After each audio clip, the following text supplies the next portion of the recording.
Two teens accused of murder after an alleged crime spree goes viral make their first appearance in adult court. Thanks for joining us at 6. I'm Denise Valdez. All right. Hello and welcome. So today we're going to be covering this story, obviously, and we fixed the issues with my microphone. I know that the volume of the microphone was running extremely loud on that last video, so I made some changes. So what was happening is actually, I think it was my USB-C hub that was causing that issue with the microphone. So I fixed that, connecting it directly to the computer. So now we don't have any of that issue. This is why the sound is so nice and crispy. So let's go ahead and cover this story. So this is an interesting one.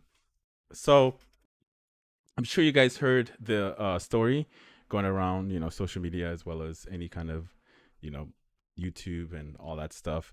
So the two teens had actually ran over somebody before this incident, when they ran over the chief of police, or retired chief of police, and actually, unaliving him, which is, crazy. So what comes into my mind is what's going on at home, because everything always starts at home. Is it a two-parent household? Because majority of the time when it's a two-parent household, your kids have a higher chance of succeeding in life. But if it's a one-parent household, you have a very low chance, or the kid might just, things might go left. But you can still have two households and the kids will still come out with issues. And it's important to also know who your kids' friends are.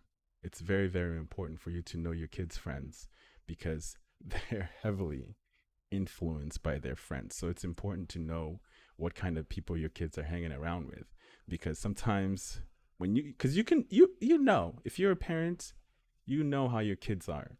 So once they start changing and they're not acting like how they're supposed to, you can always notice there's something wrong with them, and you need to do what you got to do, whether that's going through their stuff, going through their phones, and doing everything that you need to make sure that your kids stay safe and and is healthy and everything like that. So anyway, give you a lot of information right here in the beginning, but let's go ahead and jump into the video. All right, so here we go. Vanessa Murphy was there, has more on this case along with never before heard details. Denise and Brian, I've learned Jesus Ayala, the accused driver, appeared to show no remorse when he was taken into custody, even referring to the hit and run and telling an officer he'll get a slap on the wrist since he's in the juvenile system. As we've reported, he has a lengthy criminal history there, but he's... See, that's the problem. He's so arrogant. How arrogant you have to be.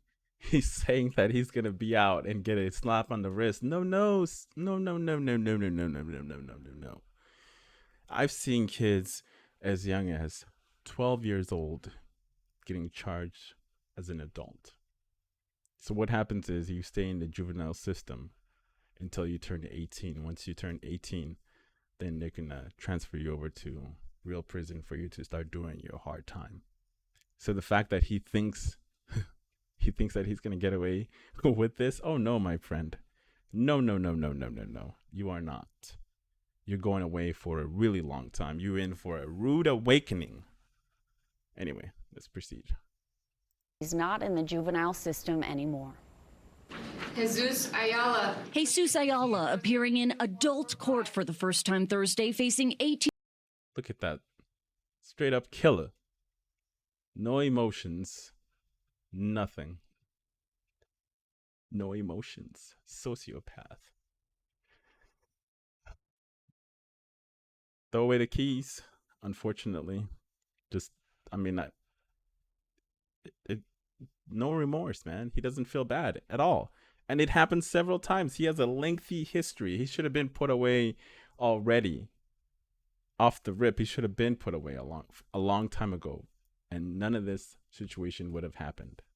That person would have been alive, that retired police officer. And thank God the person that they ran over, I think it was like within the same day, at least that person, he made it. He's still alive. But this one, when they ran over that retired police chief, he unfortunately came to his, unalive. 18 charges, including murder. The court does find probable cause for your arrest in Him too, his partner. He's 16 years old. 16. You just threw away your life. You literally just threw away your life. You had a whole bright future ahead of you. But yes, we all make mistakes, but at what point do we say no? Enough is enough. How many chances do you think these kids got before going into this? And another thing too, social media is a sickness. Social media is the biggest drug that big tech companies have ever put out. The clout, the likes, and all those things.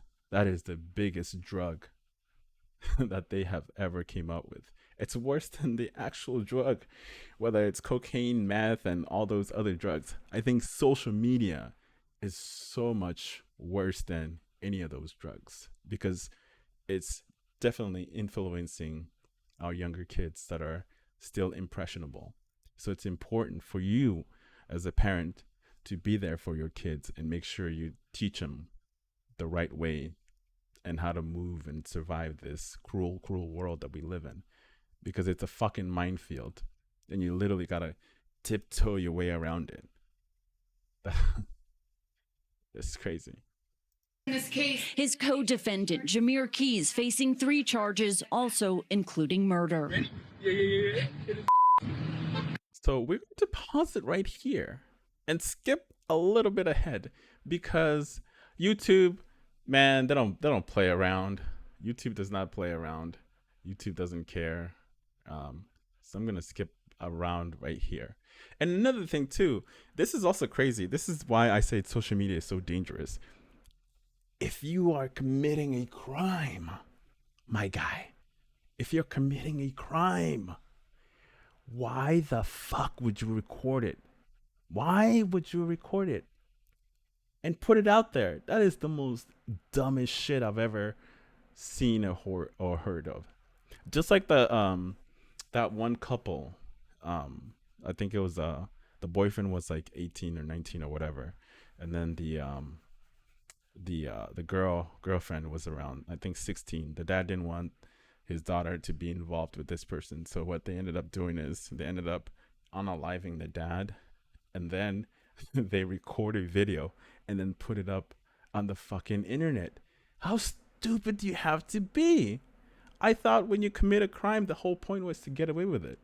But no, this new generation, the whole point is for likes and clicks, even though that same footage could be used against you and get you sent away for a really, really long time. Say goodbye to your freedom. He may be 16, but I bet you $1 to a donut, he's going to get charged as an adult. And the other guy's going to get charged as an adult as well, too. They're accused of hitting another cyclist earlier that morning, a 72-year-old man who survived. The 8 News Now investigators confirming all 3 hit and runs are on video. 3 hit and runs. 3. Thank God the other 72-year-old that was on the bike that I think I said early on that he did survive. Thank God. They these motherfuckers are sick. They're sick. Police say the teens also stole 4 cars that day. Ayala, 17 at the time, now 18. Keys, 16 years old. Do you believe these teens should remain his in eyes, custody? man? And That's what a do you killer think right is there. 16 years old. Look Do at you that. Look at those eyes. Wow. believe these teens should remain in custody? And what do you think is an appropriate bail amount for each of them? Determination of whether somebody should remain in custody is based upon whether they're a flight risk or danger to the community. Okay? I believe they're potentially both. They have certainly proved that they are dangerous. Clark County District Attorney Steve Wolfson also explaining how his office will work to prosecute both teens for murder. Well, under law in Nevada and most any other place, if you aid and abet, encourage, facilitate, or help in any way another person to commit a crime, you're equally guilty. We've been digging for more. So, yeah, man. no bail, I'm totally okay with that. Just unfortunately, this is this is crazy. The fact that he had the galls, the guts to say that, oh, I'm a minor, I'm just gonna get a slap on the wrist. You big dummy. Like I said earlier on, I've seen 12-year-old get charged with freaking, murder and sentenced away. 12. And unfortunately, the criminal system didn't do its job. It failed, because if they had already locked this dude up for all the other past crimes that he has done, he wouldn't have been out in the street to commit this heinous crime. But like I say, it always starts at home. What are their parents doing? Is it a 2-parent household? Is it a single mother, a single dad? If it's a single mother, they're too busy, trying to make sure to keep a roof over their head, and they don't have time to monitor every behavior or correct everything. So it's very important to be part of your kid's life to avoid, these kind of self-destruction activity that they may be into. And like I said, this social media is a hell of a drug that they have put out. Social media is good if you use it in a way that is more conducive, and it's a good tool to use, but it's also dangerous. I mean, how many times have we seen people do stupid shit and ended up, unaliving themselves or putting other in danger because they want them clicks and likes? It's not worth it to me. I would never do that kind of thing. And if I am going to commit a crime, whether it's whatever it is, best believe my black ass is not going to record it and put it online. That's literally giving the police a free ticket. Like, here you go. Come and arrest me. I committed this crime. Put me away. Throw away the keys. So literally, you're setting yourself up. But anyway, I'll leave it here. I will leave a link in the description if you want to go see the video or not. As always, make sure to like and subscribe. And thank you very much.